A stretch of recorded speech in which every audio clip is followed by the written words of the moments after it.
Welcome back to the Comicverse, everyone. Over the last few weeks, we've covered some characters with some dark histories. So this week, I figured we would lighten it up a bit. So I chose to spotlight a character who is famously mocked for who he is. But as I did my research, I was reminded that this is DC. And even a character like the Condiment King is not immune from the darkness. So before we begin with the Sultan of Sauce, the Prince of Pickles, we'd appreciate it if you like and subscribe, comment, and share this video out. It really helps out the channel each and every week. Thank you. The Condiment King first appeared in the DC universe as part of Batman, the animated series, back in episode 12 of season 2, in the story titled Make 'Em Laugh. Here, he was originally named Buddy Stadler, a famous TV comic, who opens the show by robbing a 5-star restaurant using ketchup and mustard guns, as well as packets of hot sauce. And yes, he is wearing tighty whities as part of his costume. Of course, the Batman is there in seconds to foil his crime spree,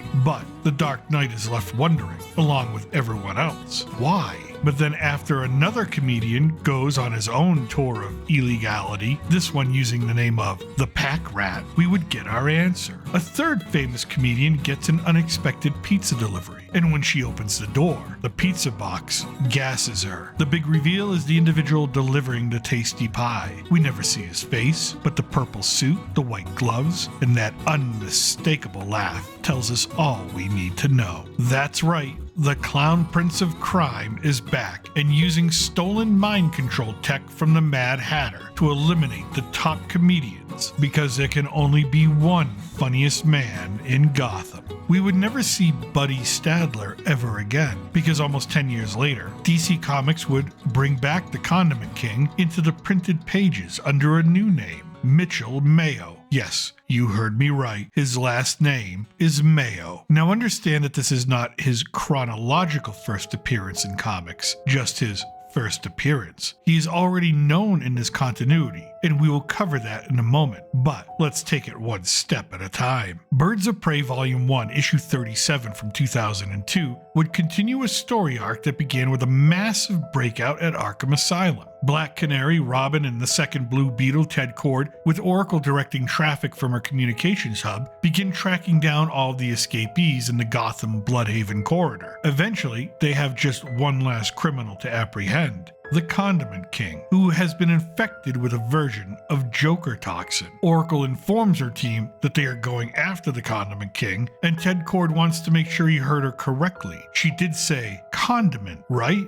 For the Blue Beetle, he's never heard of this guy. Oracle explains that the Condiment King has been in Arkham ever since his first shot at stardom. She describes him as a total loser, more pathetic than anything else. It was Oracle as Batgirl and the original Robin who initially took him down. But Joker toxin amplifies one's personality, so this time may be very different. Just then the news reports a disturbance in the food court at the Castleview Mall. That didn't take very long. As Canary, Robin, and Blue Beetle make their way, Oracle decides to call Dick Grayson, a person who's no longer taking her calls. He is now a police officer in Bloodhaven. He's given up on the superhero gig. He's given up on a lot of things, including all past relationships. After all, in this continuity, he killed the Joker. He crossed that line. But for Barbara Gordon, the Condiment King has brought back sweet memories of the past. Memories we will soon learn about. Unable to get a response from Dick Grayson, she ends her message with "I love you."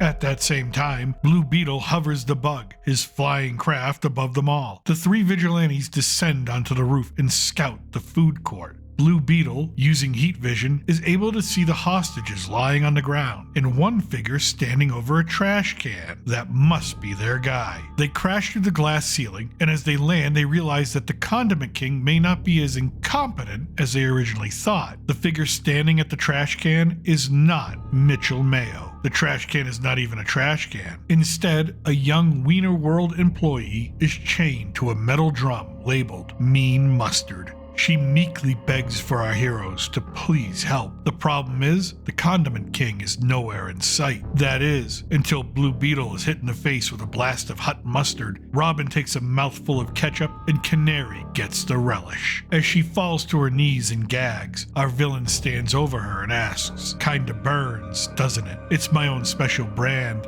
brought to you courtesy of the Condiment King. As we get our first look at him, it is obvious that he's made some changes, not to mention he now sports the chalk white face and ruby red lips, typical of those infected with Joker toxin. And it seems he's also upgraded his weaponry. The Condiment King then lectures them about the Scoville scale, the unit of measurement of how hot or spicy a particular food can be. Mashed potatoes would get a 0 for a score, whereas what they're feeling right now is somewhere near the top, 100,000. It induces anaphylactic shock like a rattlesnake bite. And then he leans into Robin's gasping face and wonders if he is the same one from years ago. As our heroes struggle with burning skin and choking airways, the Condiment King reminisces. He describes the kitchen at Arkham Asylum, his duty station while incarcerated, as hell on earth. The food they served was bland and usually drugged, but then all that changed the day he met her, the day his senses came alive again.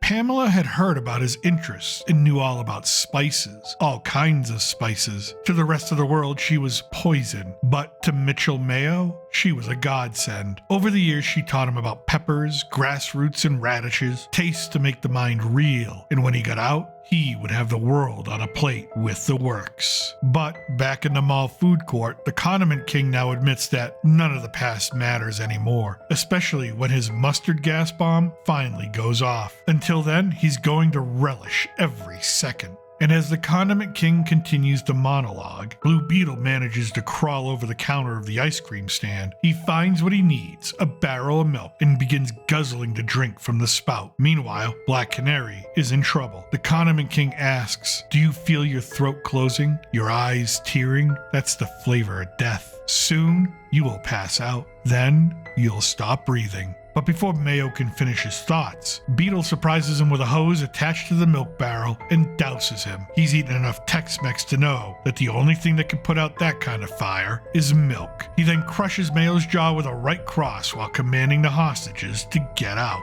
Blue Beetle has Robin and Canary bathe in the milk to counter the effects of the Condiment King's attack. Then, as he frees the last hostage from the mustard gas bomb, he realizes that there is only 56 seconds left, too late to try and defuse it. Canary tries to beat the Condiment King into doing it for them, but Robin knows he can't even remember his name. He's useless. He's been Jokerized. Blue Beetle then does the only thing he can think to do: have the bug throw down a line and haul the bomb high into the air, where the explosion will dissipate harmlessly. After the job is done, Canary, Robin, and Blue Beetle return home to scrub the smell of a hot dog stand off of themselves. Meanwhile, Barbara has traveled to Bloodhaven and knocks on Dick Grayson's door. He's busy getting ready for his shift. It is one more time she is trying to get through to him, to break him out of his depression and bring him back into the family. But Dick won't listen. For him, he has dishonored his uniform, both of them. He tells her to never come for him again, or, in his words, don't make him regret installing an elevator in the building. With that, he leaves her in tears. The Condiment King would return in issue 8 of Batgirl, Year 1, and we would understand why, for Barbara Gordon, that minor encounter with Mitchell Mayo triggered such vivid emotions.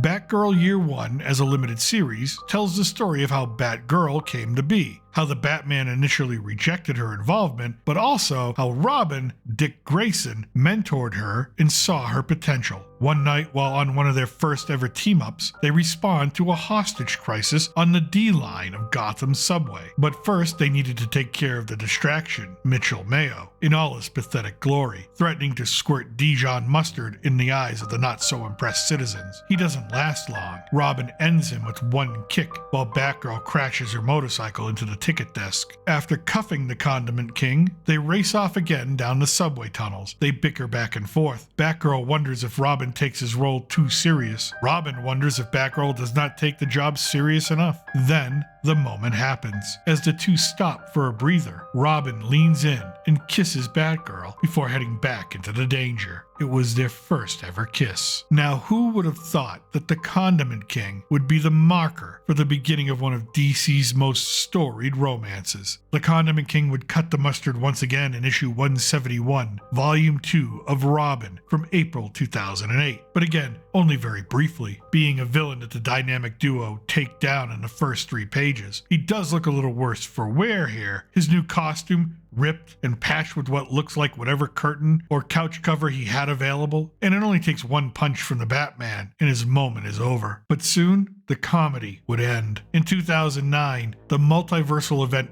Final Crisis would close out, and with it would come the limited series Final Crisis Aftermath Run, which would follow the bumbling human flame as he tries to become something more sinister, more formidable. He would try to fight Heatwave and steal his weapons, but Heatwave just beats the crap out of him. Afterwards, while drinking his pain and humiliation away in a local dive bar, he's approached by the Condiment King for recruitment into a new villainous group. The group is comprised of obsolete villains, like an island of misfit toys, but under the leadership of Immortus, they can become relevant once again. There was the Brown Recluse, Sportsmaster, Mr. Polka Dot, Miss Army Knife, Enemy, Phony Baloney, and the Seductress, the eye candy of the group. And after the human flame undergoes torturous surgeries to enhance his body with cybernetics, he decides to turn on the group, except the Seductress, who had a previous relationship with the Condiment King. However, the human flame is now more psychotic, more bloodthirsty, and has very little capacity for impulse control. During their final encounter in the series, the human flame pummels the Condiment King, who begs for his life. But there is no mercy. The human flame uses Condiment King's own ketchup bottle to crush his face and his skull. It is a brutal death that leaves the corpse of Mitchell Mayo unrecognizable. I told you, it's DC.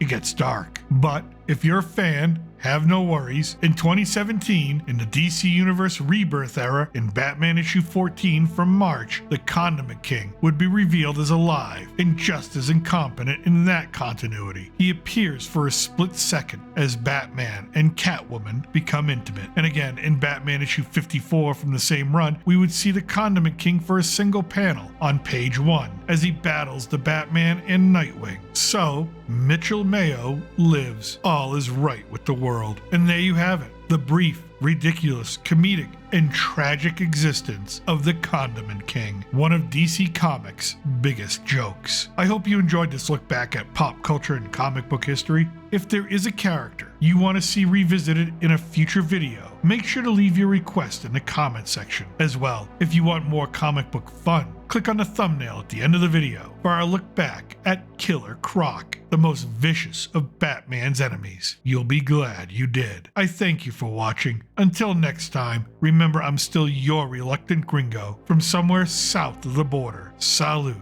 and a huevo.